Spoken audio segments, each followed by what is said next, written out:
Comfort zone यानी कि सुविधाजनक स्थान या जगह। ये सत्यम साइंस की छोटी सी कहानी गिद्धों की।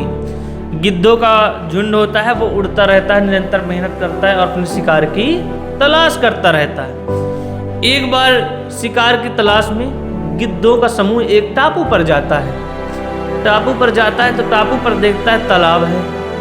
तालाब में मछलियां हैं, बड़ी बड़ी हैं।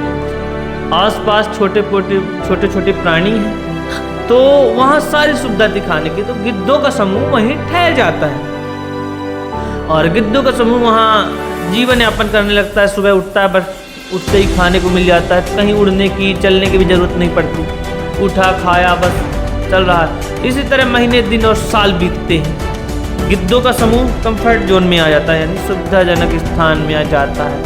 अब गिद्ध न उड़ते थे, न चलते थे, ना ही कुछ करते थे, जिससे उनके पंख भी नरम हो जाते हैं और पंजे भी कमजोर हो जाते हैं। तब एक शिकारी आता है और उनका शिकार करके ले जाता है, क्योंकि कंफर्ट जोन में रहकर, सुविधाजनक स्थान में रहकर उन्होंने पंखों का प्रयोग बहुत दिनों से नहीं किया था और पंजों का भी प्रयोग नहीं किया था, जिससे आवश्यकता पड़ने पर भी उनके पंख नहीं उड़े और वो जमीन पर रह गए और शिकारी से अपनी जान नहीं बचा सके।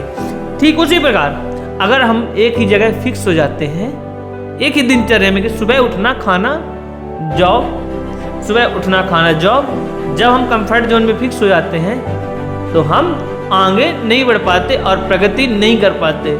एक व्यक्ति अगर कंफर्ट जोन में रह जाए तो जिंदा होकर भी जिंदा लाश के समान रहता है।